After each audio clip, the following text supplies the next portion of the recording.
Shout out to Baby Smack. What's up, YouTube? Welcome to another episode of Kev Mac Video Profiles. Today, I'll be profiling Alonzo Staggalee Harris. Kev Mac video, you know, this is for sure. Kev Mac video, open your soul, represent your ghetto, baby. Kev Mac video, you know, this is for sure. Kev Mac video, open your soul, represent your ghetto. Hold up, for the dime moves and the lokes, for the 6-4s on spokes, for the OGs that did a dime, came back around on parole, for the homegirls with the scrap game, little homies that gang bang, from Pelican Bay to YA, rearrange your mind frame. Yeah, I know what you've been through, shit you had to go tend to. Your mama gave birth on the turf, I know them killers you kin to. This for the lost generation, broke as hell, mad and impatient. But if you know your history, you can't have a strong foundation, baby. Kev Mac video, you know, this is for sure.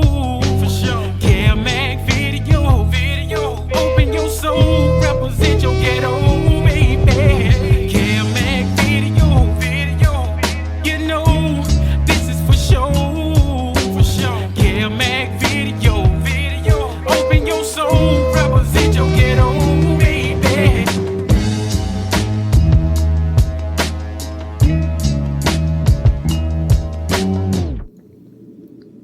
Born in 1960, Alonzo Harris came of age in South Central Los Angeles during a time when the streets were changing fast.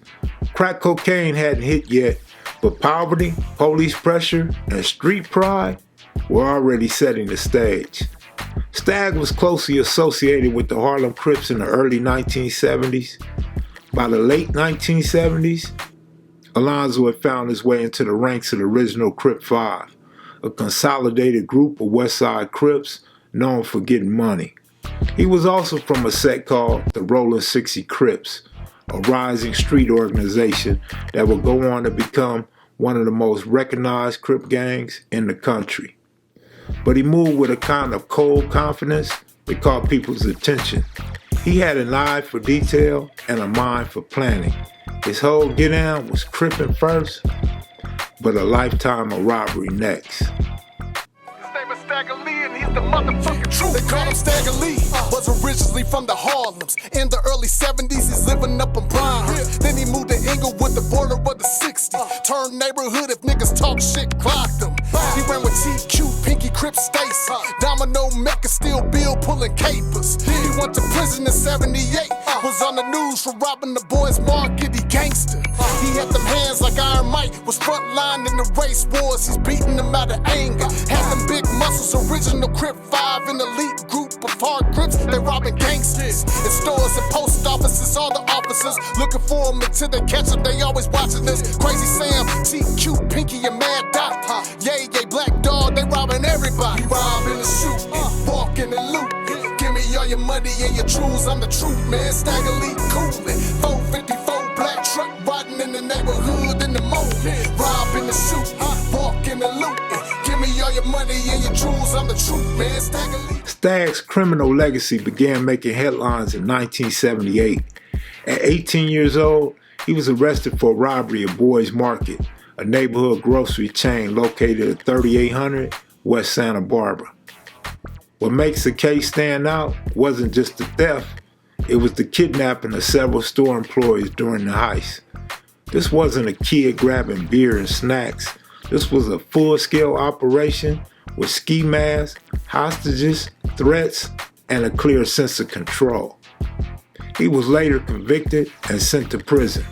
For many, that would have been the end of the story. But for OG Stagg, it was just the beginning. Stagg ran with a lot of well-known Crips that was about getting money, robbing jewelry stores, and tying people up.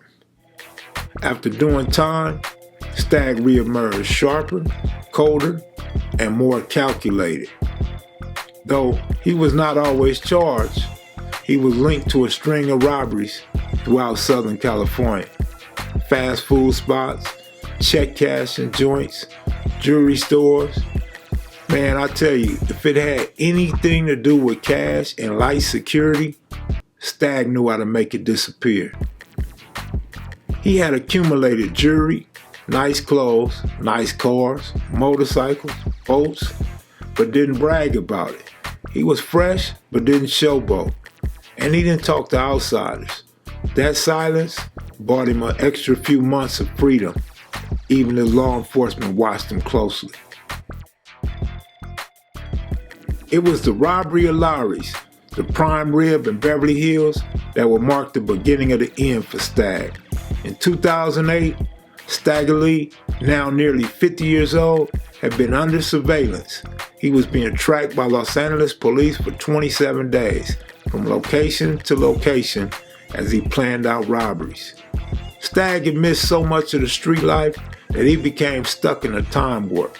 He didn't realize how far technology had came. One afternoon, he led a robbery at the upscale restaurant. The move was bold even for him. Lowry's catered to celebrities and tourists, a place where crime was supposed to stop at the city limits. Stagg and his co-defendant was unsuccessful at getting employees to open up the safe, but in the aftermath, things spiraled out of control. A short time later, they were intercepted by police, leading to a violent shootout. Stagg escaped physically unharmed, but his crime was shot. It would be the final domino. Law enforcement had already connected him to multiple robberies through surveillance, testimony, and old warrants. The Lowry's job gave them everything they needed to bring Stagg down. In court, prosecutors laid out a decades-long timeline of armed robberies. At Harris' July 2014 sentencing, Superior Court Judge Stephen Marcus said, "You have someone who's basically a crime machine. His entire life has been filled with crime." Stagg, now in his late 40s, was convicted and sentenced to 620 years in prison. A number meant not just to imprison him, but to erase him from the streets completely. He never showed much emotion in court. Those who knew him say he expected it. He lived by the gun, one officer said, but he also lived by silence. He never gave nobody up.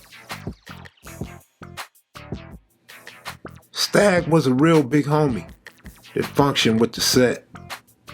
10 years later, in 2018, Alonzo Harris died in prison from brain cancer.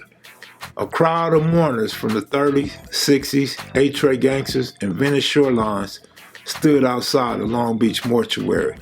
But inside the system, among correctional officers, inmates, and detectives who chased him for years, his name still carried weight. Now Staggalee arrested, now he's facing the light. He never won it. Gave him triple digits with no parole. He later died up in prison, not coming home. But he is free from this world, and now we know. He's Staggalee, he rep the 60s until we gone. Everybody gotta do their part, and he was one of them. Made his money by robbing niggas and right in front of them. No fear is elite Crip, and you know he's loving it. R.I.P. to Staggalee, there'll never be another man. Get it then. Rob in the shooting, walk in the loot.